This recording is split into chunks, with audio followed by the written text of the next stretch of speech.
Welcome to Hell of a Picture. My name is Andrew Bartlett, and I am sitting across the internet from my dear, dear friend, David! David! Why did I send my mother to Atlanta? David! David Hollyshurst. Oh, man. How are you today, sir? Oh, I'm so much better now that you have given us a Firestein, a dose of Firestein. Man, I couldn't be happier. That was good. Yeah. That was really good. If you haven't guessed from that amazing impersonation, we got a good one coming at you today. We're doing Independence Day. We're talking about Independence Day. ID4. Man, oh man, what a movie.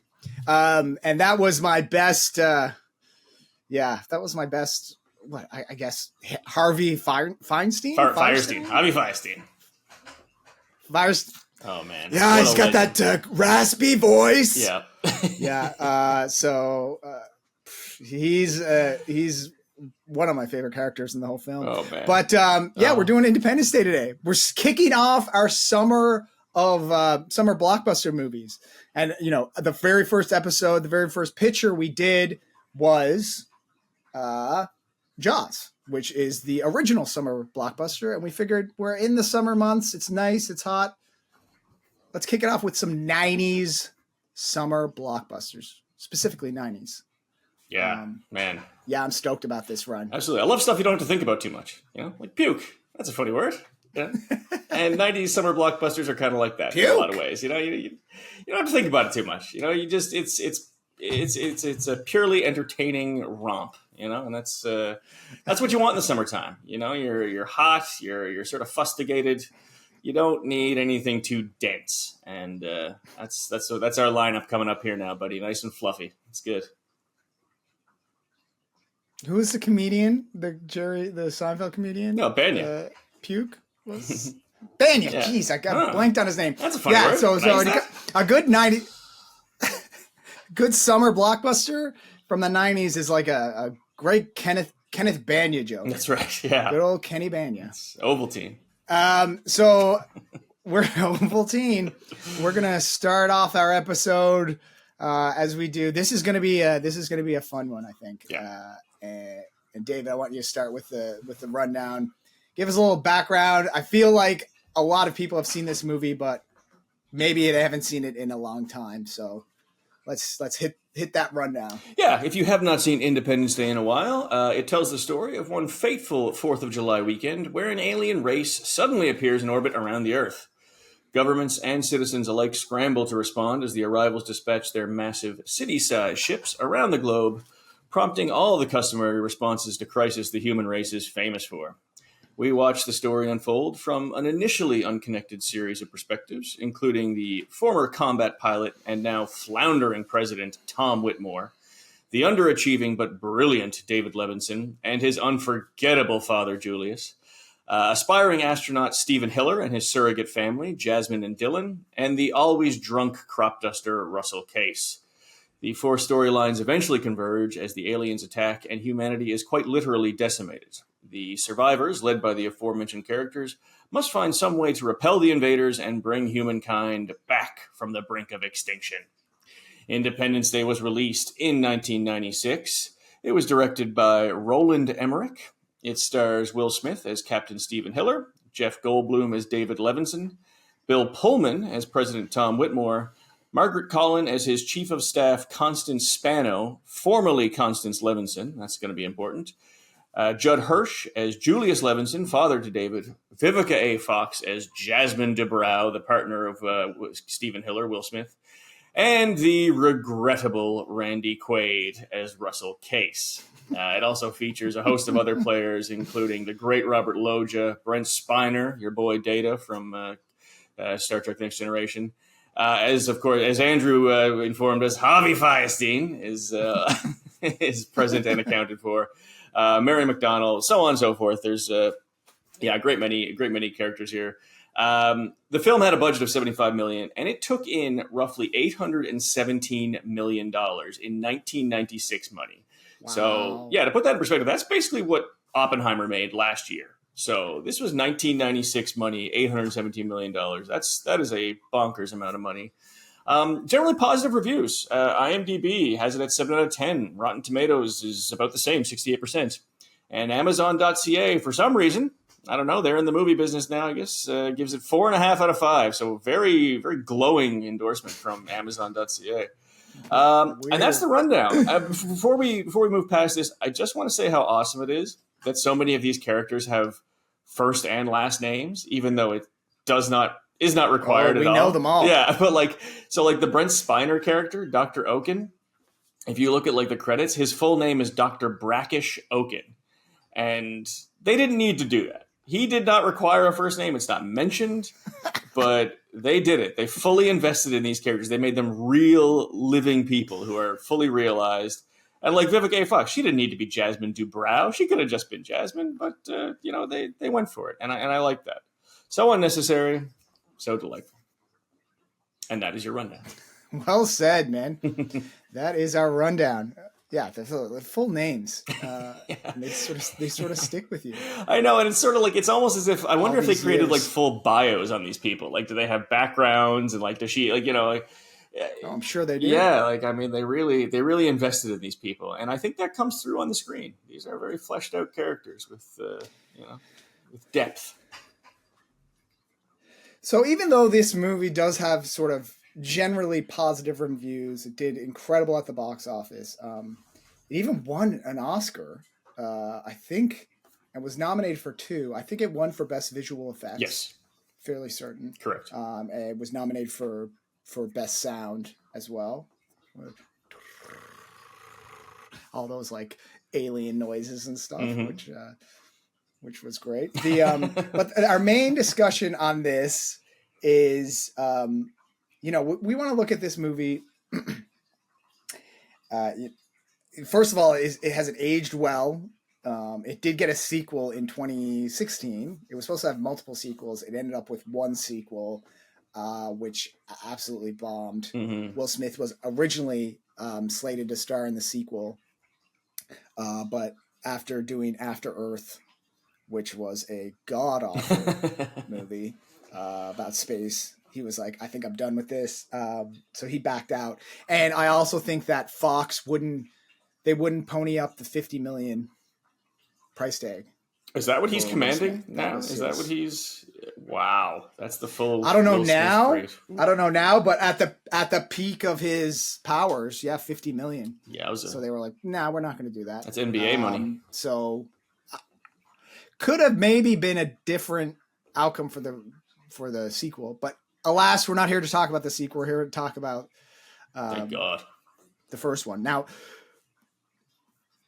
the Roland Emmerich has had some success with, post this movie, especially. He's done a lot of disaster movies. The Day After Tomorrow, 2012.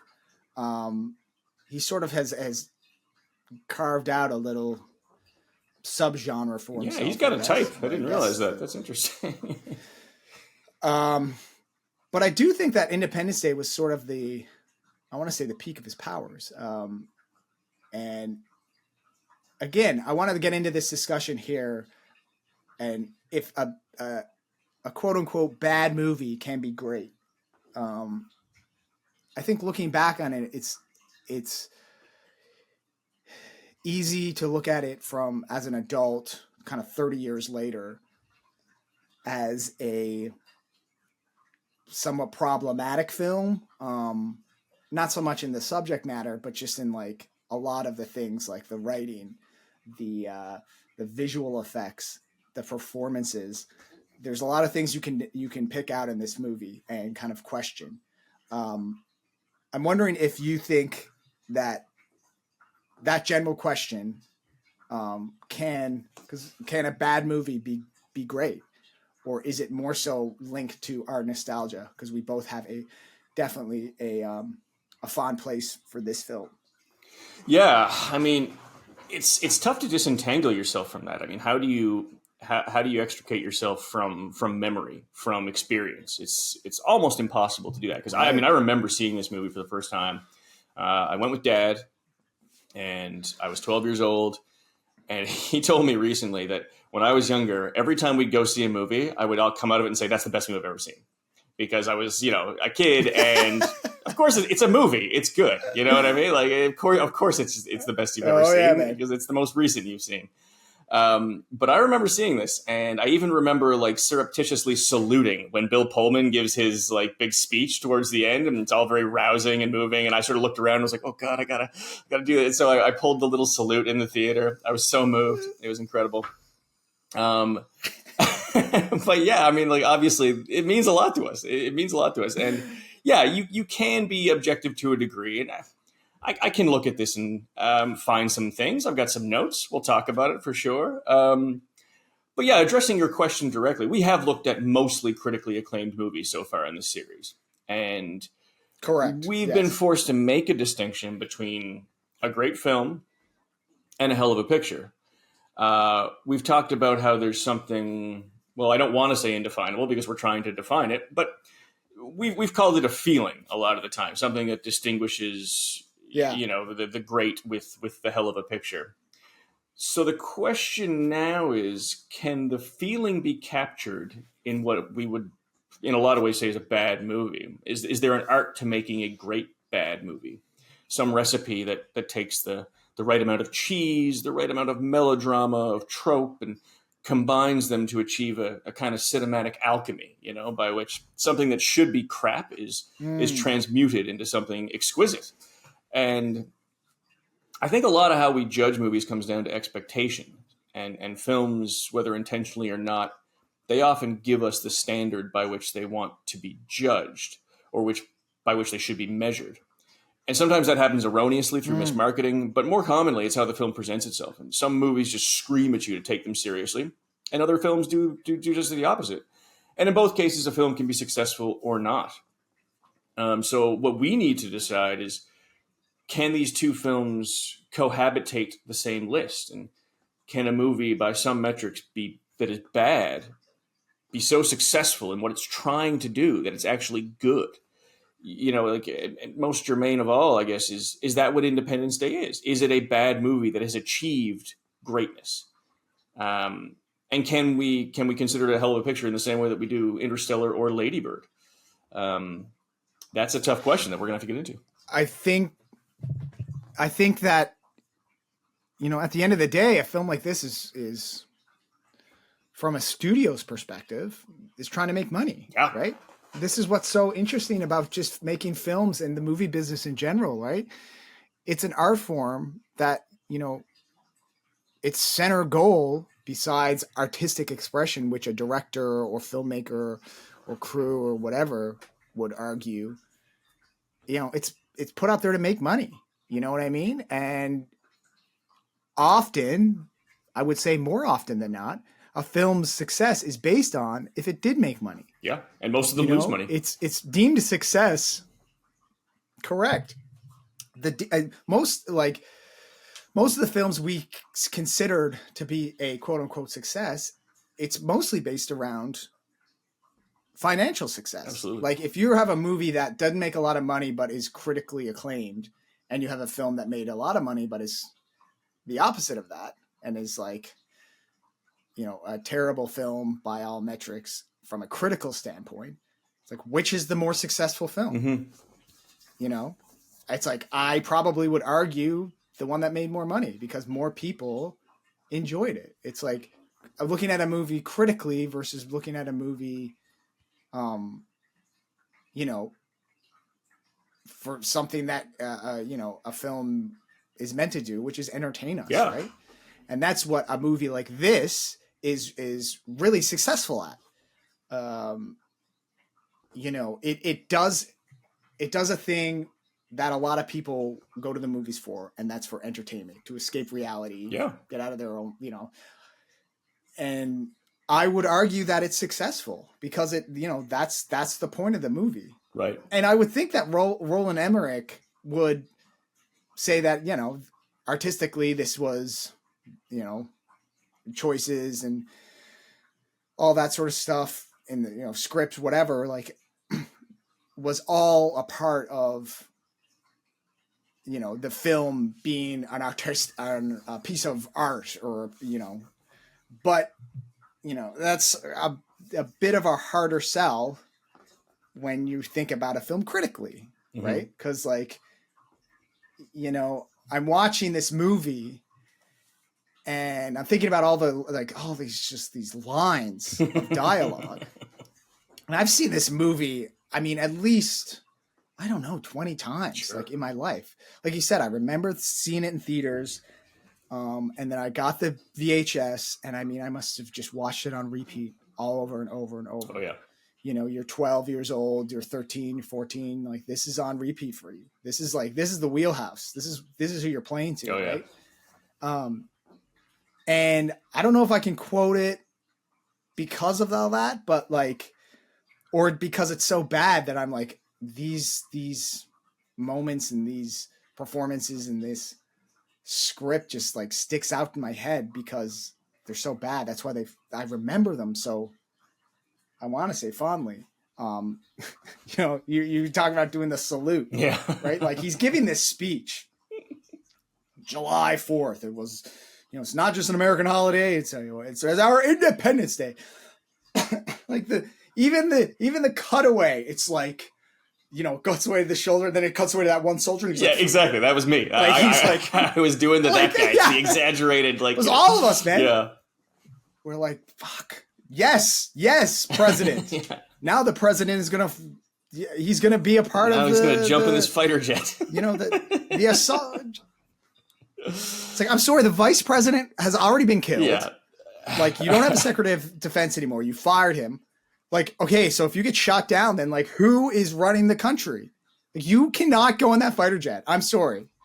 Like, I know you were in Desert Storm. He's a maverick, Andrew. He's a maverick. He can do what he wants. That's why the people loved him. This is the issue. That's why they elected him.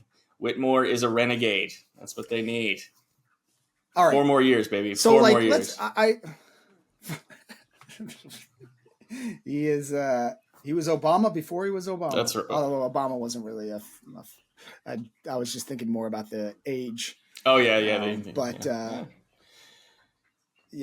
But I guess, what do you feel like the movie? It can be judged both on a successful, like on a money making standpoint, but then critically as well. Yeah. But where do they meet? Yeah, I mean, I think... Where does this movie land? Like I was saying, a lot of it is about expectation, our expectation for it, and what a movie is trying to be. And I think Independence Day knows what it is. And it gives us the standard by which it should be judged. That's one thing that it has going for it, for sure. Well, exactly. It knows what it is. And that's the thing. Like, if it was trying to be... If it was overextending itself in some way... you could criticize it, but again, like if you are trying to entertain, if you are trying to appeal to a large number of people, you have to be given credit for achieving what you set out to do. It's not trying to be 2001. This is not trying to be a prestige picture. This is trying to put butts in seats, and it's trying to give people a laugh and trying to bring them back. And I think one of the most important things for any movie, but particularly a movie like this, is structure. When a movie is pulpy and melodramatic, silly and unbelievable, which this movie is, part of what can elevate it and make those things not just forgivable, but endearing, which I think is a lot of what you're talking about. You're thinking about these bad lines and you're thinking of them fondly. And I think that is not just because of your experience with the movie and not just because of nostalgia, but I think it's because of what the movie does well. It has a strong sequencing of events. It has the right pace. It has control of tension. It's got a logical unraveling of of the introduction of characters. It's got charming characters. You can say, there are some bad lines, but they're delivered impeccably. Absolutely. This movie sets the table well in very short order. We know the players, we know the stakes, we know why it should matter, and then we're off. And there's zero lag throughout the whole thing. And I think one of the most important things, it never loses clarity. You always know what's going on and why. You're never confused. And you've got a strong cast that really holds it all together. Because there are things in here that don't make sense. Like, there's no need for Goldblum's discovery of the countdown, that the aliens are going to attack. That should not be surprising to anybody. I mean, what rational, sentient race of beings would arrive at a hereto uncontacted world with peaceful intentions and deploy their ships like these aliens have done? Like, you would never say, let's put these people at ease by having our giant ships over each one of their major cities. Like, that would not let anyone know that you're friendly. The only reason you can do that is to attack. Everyone should have known from the get-go they were going to attack. And there was some military response, but they were sort of sitting back on their hands a little bit. And it was all like sort of a big revelation when Goldblum was like, oh, they're going to attack. Here's the countdown. We've got to evacuate. Like, no. Like, and off the top of your head, like, are there any other glaringly stupid things in this movie that, a lesser film would not recover from? I'm sure you've got a few of them prepared. Well, I love that you bring, like, that was one thing I said too. I was like, this movie hits the ground running. Oh yeah, like, tension right off the hop. From right off the hop, it goes, and yeah, it doesn't slow down. But like, we always know the goal. Like, we always know what's happening. But again, that then sort of the logistical side of things, you have to sort of let that go, because it's like you're like. The countdown is there for that raising of like musical like tension, and it's like, and then it clicks over and he just looks up. Checkmate. Like, checkmate, yeah. Right? What was the earlier scene? He's playing chess and it's like checkmate. And it's like a little throwback to that. There's, there's logistically just lots of things, like I said, like the president getting in the fighter jet at the end. It's like, this is all for over-the-top drama that, be like, sort of like logistically in a story or in a critical film or whatever. Like, this is not going to fly. Like, you're not going to be like, but if you're watching the movie and it's a different movie, say, and then you're, part of you might say like, oh man, it'd be cool if the president got in there and like fought jets at the end. Or just like logistically, like the idea of like, okay, so they're sending Morse code. They've like brought down, like, I guess the idea is that the Goldblum and Smith fire the rocket. They in the mothership. So they've like disarmed everything, but then to bring down the ship, they have to wait until it fires. They're about to fire their like, and then fire that. And that's how they bring it down. So I guess that's what they're referencing when it's like, excuse me, like, let everybody else know, like, take these how to bring them down. And it's like, it just, you gotta get the sons of bitches. Also, it's over Area 51. And they don't want it to shoot down on them, assuming the center is like where they are, right? They're like getting everybody inside. It's whatever. Like, they shoot it down and the massive ship falls down. How'd they get out afterwards? Is it falling down on them? Yes, it would. It absolutely would. Exactly. So they would be buried under a city's worth of rubble. They never. This is what I'm talking about. These are the things. These are the things you have to put aside. How does the first lady survive the crash, survive like a full day? Like, seems like she's like, oh, I broke my leg or I'm like injured. Yeah. And then as soon as they get her to the hospital, the doctor's like, she's not going to make it. Like, if we got to her earlier. Yeah. But the internal bleeding is like, I mean, I guess, but again, it's just sort of like this. And then there's like, I don't know. There's lots of these, and these moments. She was able to carry on polite conversation with Jasmine too, and like, so what do you do for a living? Like when she's in the rubble, I mean. She's like asking her, she's like, what do you do for a living? Ballet. Just incredible. Just incredible. It's like, what is happening? Yeah. But with all that being said, these action movies, and like, okay, they're flying in the alien ship again is another. So he's seen them in action. He's like evaded them. I could fly them, sir. Yeah. And it's like, okay, this guy's going up. Surely they use a human style of like, of flight control. Like there would be like a joystick. Like they're flying into outer space. They don't have any like space suit gear on. Well, they are in a now. They're in a ship, space. So presumably it would be pressurized, and they would have and there would be oxygen because they do say that the aliens breathe oxygen. Just in defense of the picture here, Okay. So they get up there. Then after the explosion, they get out, that crazy sequence, whatever, the mothership explodes, and then it like engulfs them, and then all of a sudden it's like a jump cut to like them like driving down this desert. It's like we found them. They've landed somehow, miraculously, like in the same place that they like took off from. Like, how is that possible? They're in outer space. They move literally a foot to one way, and they're like states over. Good pilot. That's how you answer that one. You answer that with an expert pilot who has always been interested in being an astronaut. That's why he's the man for this job. Oh, better. What about the? Okay, so I love the phone triangulation scene in the White House. You know, when they arrive in Washington, and like he calls her, and she's on the phone, so he's like, "Oh, good. Like now I can find out where she is." And so then he calls her, and he's like, "Hey, just like go to the window." And what if she had been elsewhere in the White House? You know, what if she had been like somewhere where the directions were like super circuitous? And also, why does that matter anyway? You could have just said like, "Hey, we're here. Come let us in." But like the whole, I don't know. Like, so I guess you have to demonstrate that he's some kind of like tech guy. I don't know. Obviously, it's less pithy, but he could have just said, "Hey, we're here." It seems a little unnecessary. Another minor note about that is they've been separated or divorced or whatever for 4 years. 3 years, and he's still wearing your wedding band. Still wearing the ring. It's like, okay, hey, you know what? Yeah, like come on, move on, man. 3 years, man. It's over. Yeah. Like, move on. Apparently not. Apparently it's not over. Been 1 year or 2 years.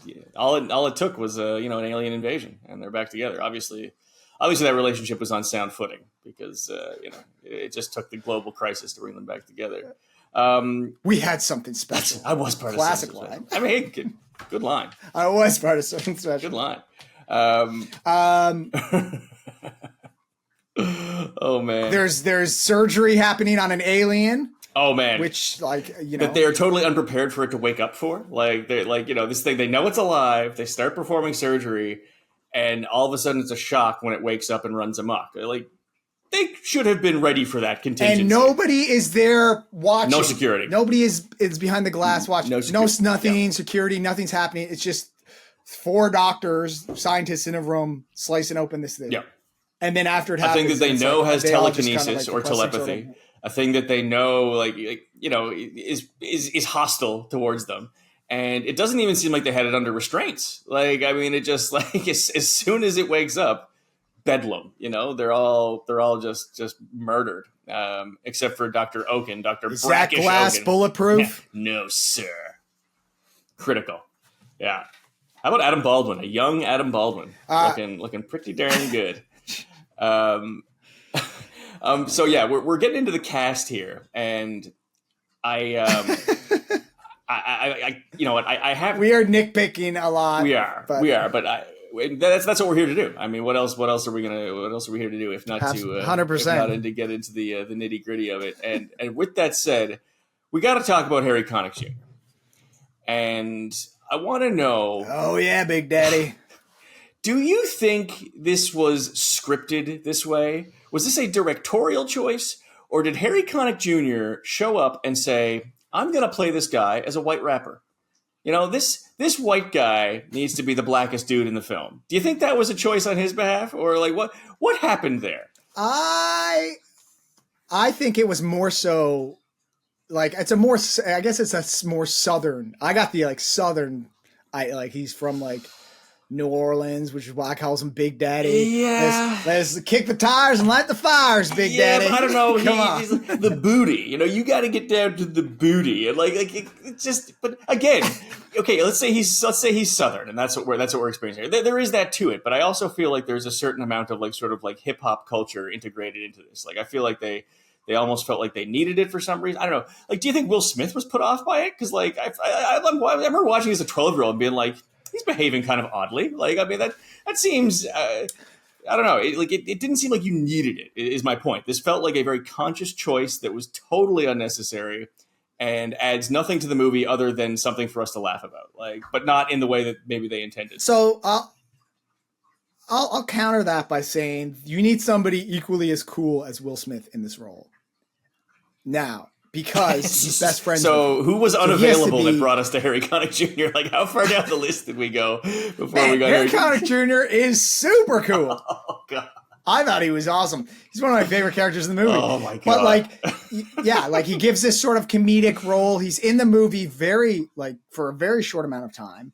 But in that time, like you need, because I think we have to remember too, Will Smith, this is before Will Smith was like, this made Will Smith, right? He had Fresh Prince at this point. Yep. He was like pretty popular, but this was the movie that put him over. Then he did Men in Black. And it was like Bad Boys before this? Bad Boys was right around this time. It might have been before this. It's certainly you're right. It's in the formative years of him as a like, you know, A-lister. Yes. Exactly. This is like, so you do need somebody that's, now I didn't even realize Harry Connick Jr. was like a fucking jazz singer. Yeah. It was like years later I was watching, I was like, man, Jimmy from Independence Day. Yeah. I thought he was an actor first. And it was like, no, I thought he was a rapper. You know? Smooth singing. No, he's a crooner, apparently. He has some gems. It's like it must have been fun for him to play this role, right? Because he's in the movie for 10 minutes. He has like these iconic lines that are just kind of bang, bang, bang. And then he's like dies in dramatic fashion. Also, Jimmy! like, yeah, you know me. Yeah, Jimmy. Yeah. It's like act a little bit more with your eyes. I always thought that was weird. He has his face color. He's just like, Jimmy, no! And it's like, couldn't you just be like, Jimmy, no! And like, give me a bit more expression in the eyes. You know me. It's like, don't do anything stupid. I can't breathe. And it's like, takes off the thing. It's like, he's a fighter pilot. He knows that he can't do that. But I guess that's what happens when you try to change altitudes like super fast. I guess. I don't know. I don't think this movie was too concerned with the technicalities of combat piloting, though. But to sort of put a bow on this discussion on Jimmy, you know, you mentioned it's like you can't have two black guys in that role. Like, God forbid, right? Like you know what I mean? Like the lead being a black guy and his best friend, you know what I mean? Like initially. I'm saying that sarcastically. By the way. But you know, originally this was, from what I read, it was offered to Ethan. The role of Will Smith was offered to Ethan Hawke. Oh, and he turned it down because the script was so bad. He was like, I can't do this. Yeah, I could see that. And then Roland Emmerich and the producer saw 6 Degrees of Separation. Where they saw Will Smith and they were like, oh man, he'd be amazing. So initially the lead was not a black actor. So there was, I wonder if the best friend role was supposed to be, because it is kind of what I'm saying. Maybe that could have been the case. Yeah. That's a very 90s thing to do though, right? Like that sort of supporting role is dies quickly. He's lovable, but he dies quickly. You know, that is so trope. You know, like the unfortunate role that, you know, black actors would often get pegged into was, like you're there briefly, you provide some comic relief, and then you die tragically. And I mean, I'd like to give them some credit to say that maybe this was a way of sort of thumbing nose at convention by having Harry Connick Jr. come in and play this role. But I don't know. But continuing with the cast, but there are a lot of great casts before. I said, like, even thinking about like how terrible the dialogue is, you know, you said earlier, it's almost like how the cast, it's almost like this movie is cast like perfectly, like so well. So like for me, I mean, Judd Hirsch is like, this was my first introduction to Judd Hirsch, and he is so good in this movie. Unforgettable. As David's father, Julius Levinson.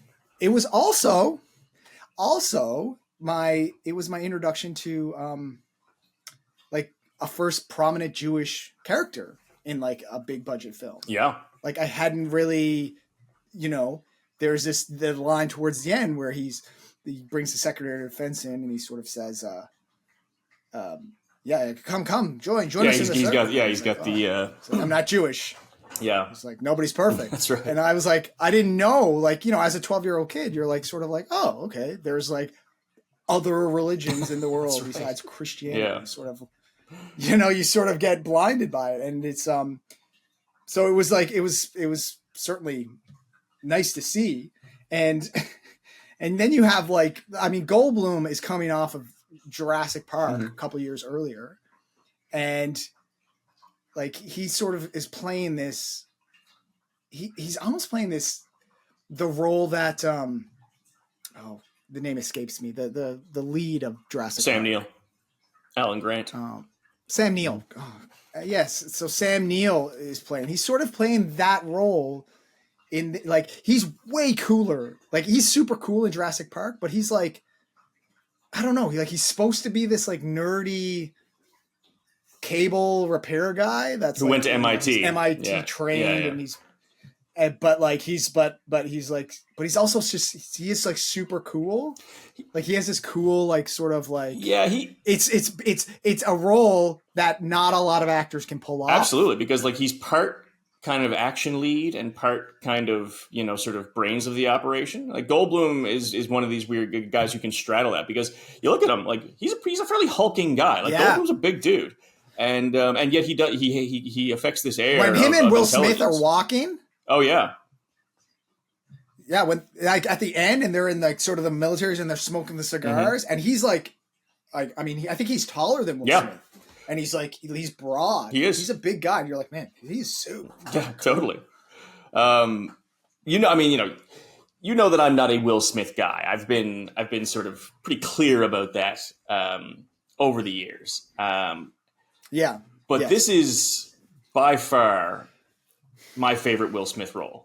I think it's just the right amount of Fresh Prince, because that's a big part of his persona. Like that Fresh Prince character is him in a lot of ways. And I think that's sort of, it's, you take a little bit of that and you kind of alloy it with this kind of 90s neo action leading man. You know what I mean? He's goofy, but not excessively so. He's affectionate, but he's still macho. He's tough, but loving, brave, but not invincible. He's got some zingers.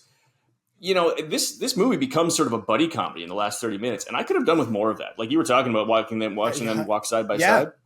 Yeah, the Goldblum Smith chemistry is undeniable. I mean, they are really great together.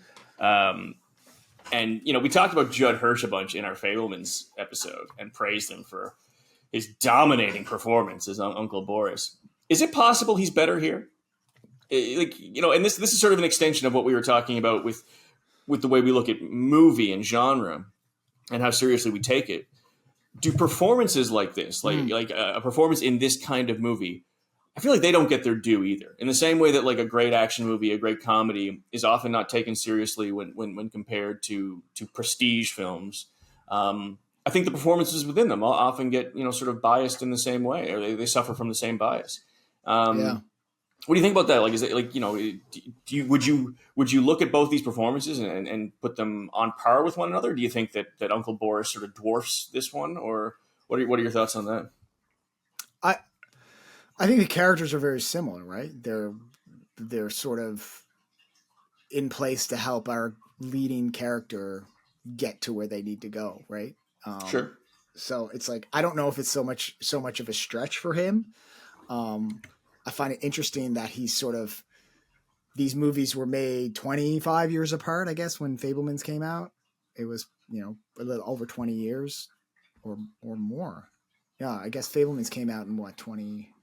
I can't remember when we said. Anyways, 2020-ish, and this was 96. So like almost 25 years difference. But he's sort of playing the same character, right? Sort of. I mean, Uncle Boris is a lot more intense. I mean, this guy, this is a much more sort of genial kind of, loving character. But I would say that he's pretty intense. Don't you talk to my David like that? Don't be talking to my David. Yeah. Oh man. Okay. Yeah. Okay. Here, you know what? Here we go. Favorite Judd Hirsch lines in this movie? Go. I mean, vultures is one I quote to this day. Yeah, vultures. Vultures. All you need is love. John Lennon, smart man, shot in the back, very sad. Like, just like there's so many times in this movie where he delivers something, very sad, and then people look at him and go like, "What? Like, what are you talking about?" Like, it's like when he gives that John Lennon line, Connie looks at him and she's like, "What are you talking about, dude?" Like, just incredible. When he says, when he does that sort of very sad. I say very, very sad sometimes. Like at the end of a sentence, trailing off. Oh yeah, absolutely. I'll be dead if it wasn't for my David. Yeah. That's a classic. He has. Don't get me unprepared. He has some gems. Yeah, so good, so good. You don't think they spent $50,000 on a hammer, $30,000 on a toilet seat? Just, oh man, it's so good. And to any of your listeners out there who are Jewish, we do this with the utmost reverence. We honor Judd Hirsch with these impressions. We are not trying to lampoon him in any way. Utmost respect. Yeah, not at all. And for the Jewish people and their faith. Everybody's trying to get out of DC. Everybody is trying to get out of Washington, and we're the only schmucks trying to get in. Look at me. I look like a schlemiel. Yeah. If I had known I was going to meet the president, look like a schlemiel. I would have worn a tie. See if they have those pens that they give out. You know, it's so like. I mean, it's crazy how many times. I mean, that's just Judd Hirsch's character. Yeah. That's just his lines, and we can verbatim, almost like word for word. I mean. Remember these. There's so many great lines in this movie. Can you give me some more? Give me some more of your favorite lines. Like, and this is again, this goes to the performance, but also just the ridiculous the ridiculous script that this has. But like these, like these performances are top notch, really. I mean, I went through watching the movie, and as I'm going through, I'm just writing down my favorite lines that I quote almost daily. So it's David, like David, like Feinstein. Yeah, David. He's just like, that is. Why did I send my mother to Atlanta? I forget my lawyer. And he's like got that raspy. Yeah. So good. Oh god, he's amazing. You got the we already mentioned kick the tires, light the fires, big daddy. And Will Smith has a couple gems. Yep. I feel like this is where he really brought in the yes sir. Like he says yes sir a lot, and a lot is that yes sir. Like that cool way of saying yes sir. Yeah. I mean the classic welcome to Earth. Punching an alien in the face. Welcome to Which Earth. is supposed to be like this menacing, who's a man? Who's a man? But he was able to knock that alien unconscious with that one punch. Like, I mean, these things are supposed to be formidable, and they're wearing some kind of like biomechanical suit. Like, how was he able? Like, anyway, we're getting back into the the ridiculousness. But well, I mean, I was going to say, there is one line that we both use with regularity. And, it is, of course, Bill Pullman, President Whitmore, and get him out of there! I mean, come on. I almost feel like we need to have a get him out of there off. We need to sort of have dueling get him out of there. So if you would like to counter with your get him out of there. Yeah. I mean... they're dropping like flies. Get them out of there! It's just, I find myself doing it all the time. And like a lot of time, it just deteriorates into this growl. I just go, it's so good. Get them out of there! It's so satisfying. It's almost cleansing. You're sort of like get them out divesting of there. Yourself of all your angst. Oh, just get it out of there! Oh, buddy, incredible. Get them out of there. That's a great one. His whole speech is amazing. Randy Quaid has a couple good ones. I can fly. I'm pilot. Yeah, that's right. Yeah, I'm pilot. He's like the staple 90s where it's like referencing. It's just like hello boys, I'm back. His whole climactic scene is just ridiculous. I mean, my God. And I love how, the president is like, okay, see you later, buddy. It's like, you just met him. What are you talking about? Like, you don't know who the hell this guy is. Like, don't act sentimental about this. Like, you have no existing and also the guy relationship. that Baldwin comes up to the kid after. The kid's like dad just essentially killed himself so that we all survive or whatever. And he's like, you should be proud.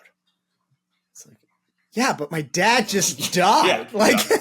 Yeah. It's like, I am proud. And it's like, yeah, celebrating. It's like, I'm sorry, dad is dead now. Not to mention the billions of other people who have also died recently. Like, billions. It's just, it's crazy how quickly everyone moves on from that.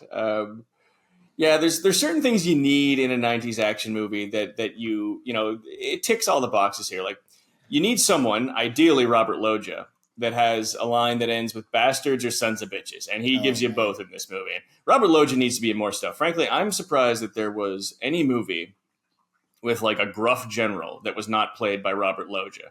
You know, a gruff but lovable, Mr. President, sure like to know what you think you're doing. Tell us how to take these sons of bitches down. He's so friggin' good. Like, he's got a face like an old catcher's mitt. It's just incredible. I absolutely love Loggia in this movie, and I wish we got more of him. I wish there was more Loggia and more Firestein. They're both underrepresented in this movie. Firestein. Oh, crap. Firestein didn't make it out of the first act. Oh, crap. Watching it. Do you remember there's an episode of The Simpsons, the episode of The Simpsons with Jay Sherman, the critic? He comes on, the John Lovitz character. Yes. They do a crossover, and they're there, and they're in their living room. He's gossiping with Marge and Patty and Selma. And they go, so Jay, you're in Hollywood. Tell us, who's gay? And he goes, oh, I don't know. Harvey Firestein. No, get out of here. I reference that as just as often as I reference Harvey Firestein in this movie. Whenever Harvey Firestein. I say it like, you can ask Sam. I probably do that like twice a week. It's a big part of my repertoire. He passed away recently, didn't he? Last year? Did he? Oh man, a great light has gone out of the world. If that's the case. I think so. Maybe. He. I feel like, or maybe he didn't. Maybe I'm just. Oh no, he's still alive. Thank God. Oh man, I couldn't have bore that today. That'd be too much for me. Yeah, he's been around a long time. But he's in a lot of work. I bet he's in a lot of stuff. Sorry, it wasn't he died. It was that he had just released his memoir. Oh, much better. A couple years ago. So there you go, Dave. That's your next book you should read. Don't tempt me. That might be an episode for us. But we can do a book episode. We'll do a Harvey Firestein autobiography episode. That could be. I bet there's a lot of good stuff in there. I bet that is full of just wonderful debauchery and some real inside Hollywood stuff. Oh, I bet but there's another staple that this film has, which is the saving of an animal. Boober. The dramatic, dives in. The dog dives. He really saves himself. And, just out of the. He does, but like you can't have a dog die. Certainly not. You could have the best friend die. Yep. But That's right. You know, various other characters, but you can't have a dog. And then the dog is in the rest of the movie. Now, presumably, many other dogs died in the destroying of the cities. But this dog that we know of, the one that was on screen, survived. That's important. Yeah. Also, the interesting thing about this movie is like... Sorry, I was going to say, one more ridiculous thing. You know how, like, so Will Smith is sort of forlorn. He's brought the alien into Area 51, but he's just found out that his actual, like, Air Force base has been destroyed, where he thinks Jasmine and Dylan are. And so... he's sitting around despondent, and he decides he's going to basically steal a helicopter to go and find them. And he gets up and he goes to get in it, and there's this other sort of officer who tries to stop him, and then Will Smith is like, he convinces him to let him take it, in short. And you're sort of thinking there, every single person on this base has lost everyone. Probably. His experience is not unique. And so this guy is just like, you know what? I got to let this guy go. He's got, he's going through some stuff right now.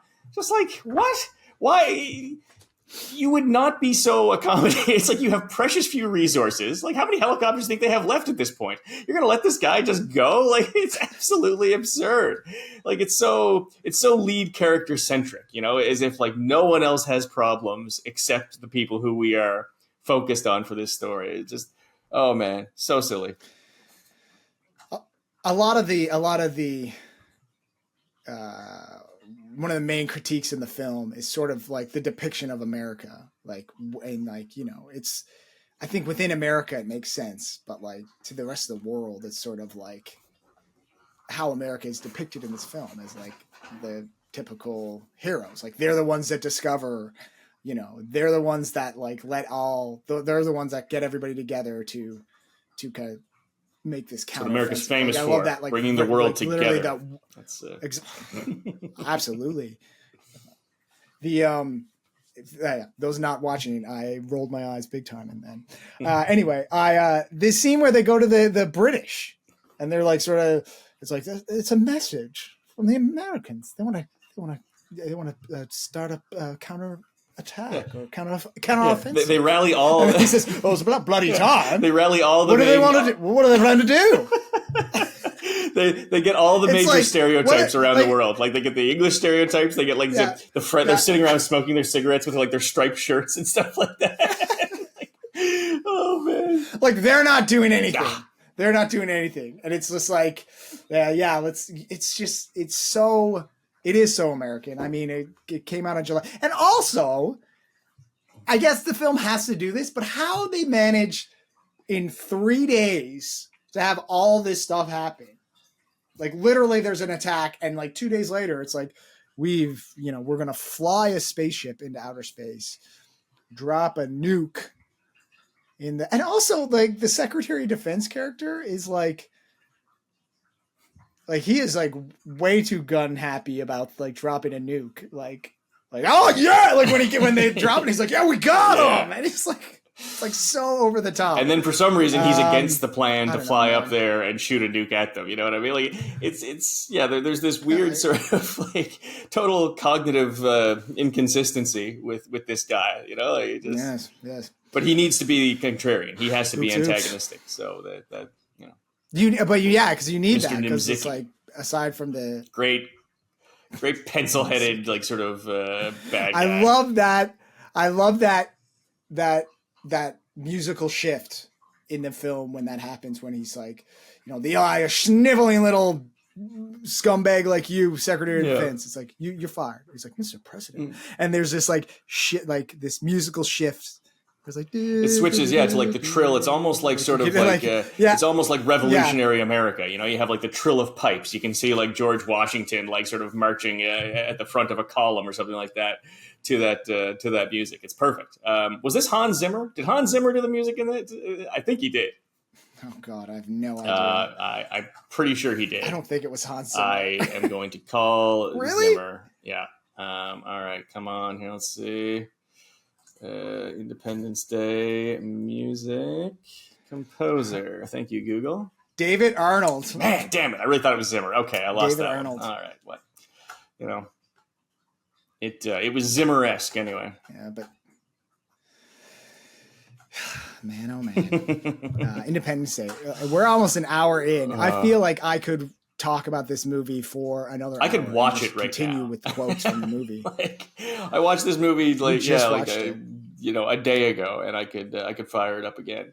And that's really sort of the crux of it, isn't it? Like we've talked about, we've gone on and on about all the flaws, all the warts on this picture.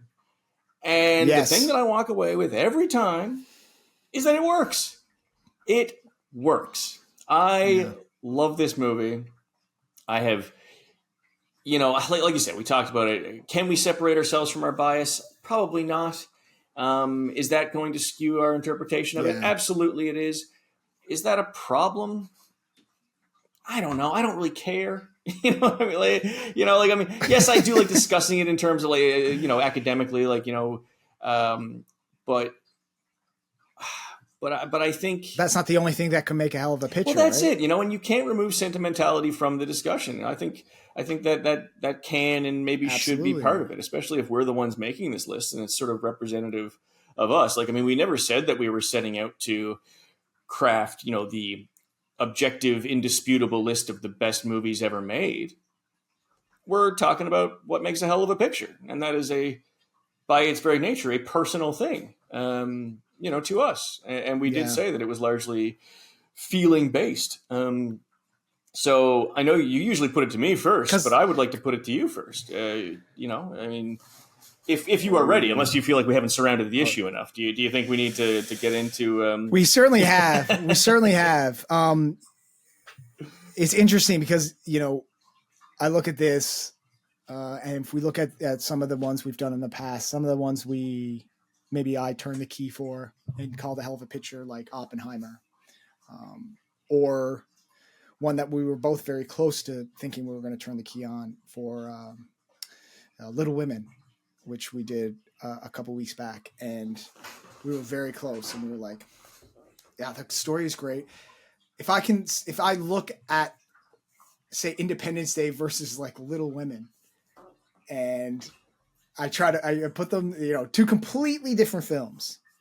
Critically, if I'm looking at it through without my nostalgia, without my connection to either film, if I'm just looking at it, which is the better made film, it's like I probably think Little Women is.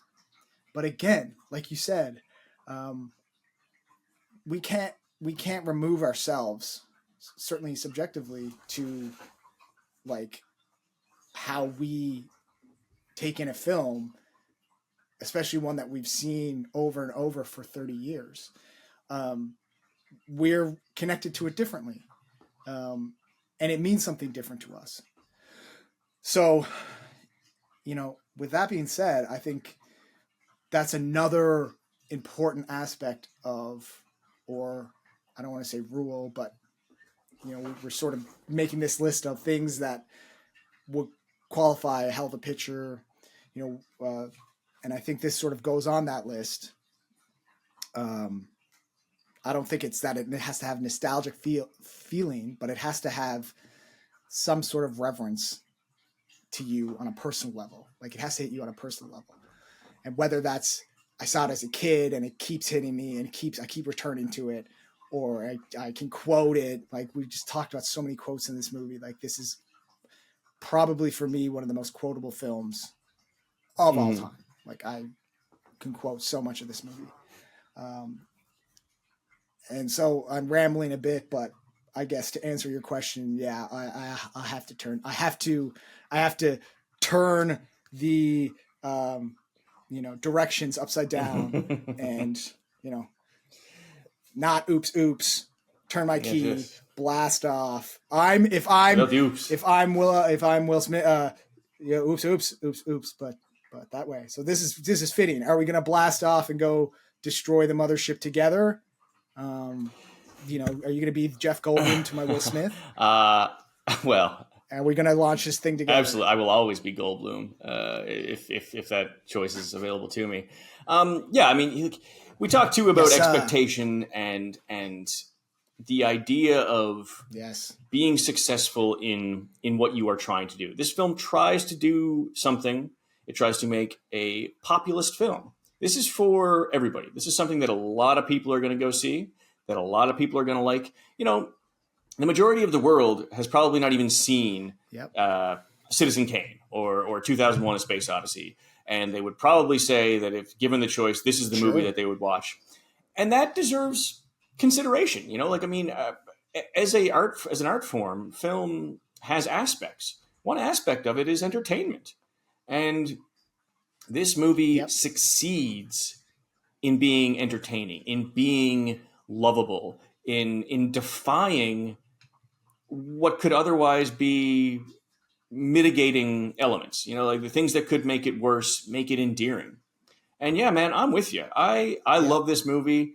I quote it all the time. I rewatch it all the time. I will never stop rewatching it. I am with you, dude. I am in this ship. I am Goldblum. You are Will Smith. We are going to the mothership with this one. It's a hell of a picture.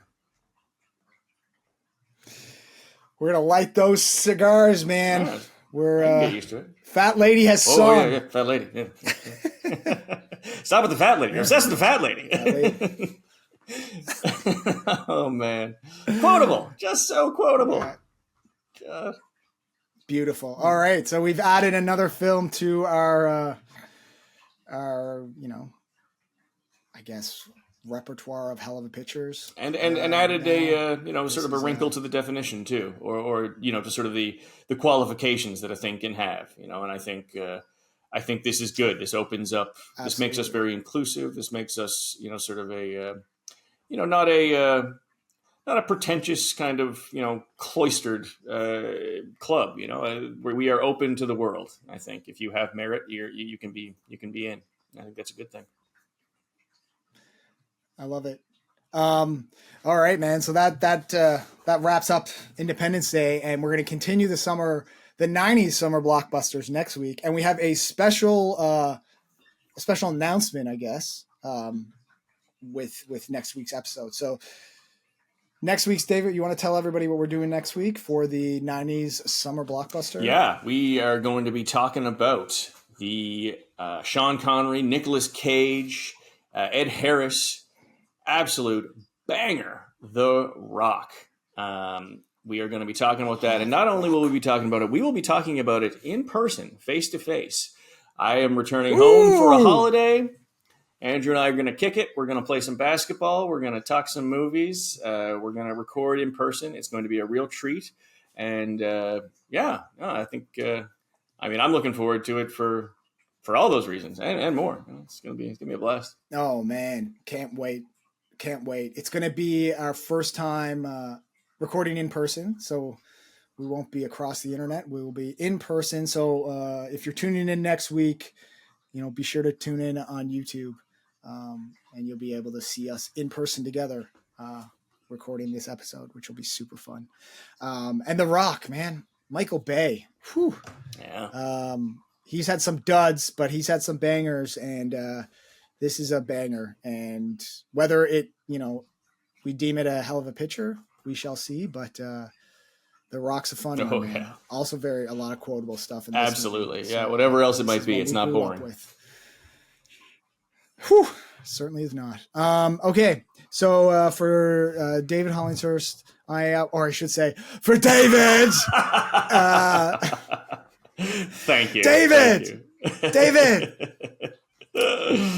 don't go to Atlanta, David. Oh crap! All right, we'll. And then oh crap! For David, I'm Andrew Bartlett, and this has been Hell of a Picture.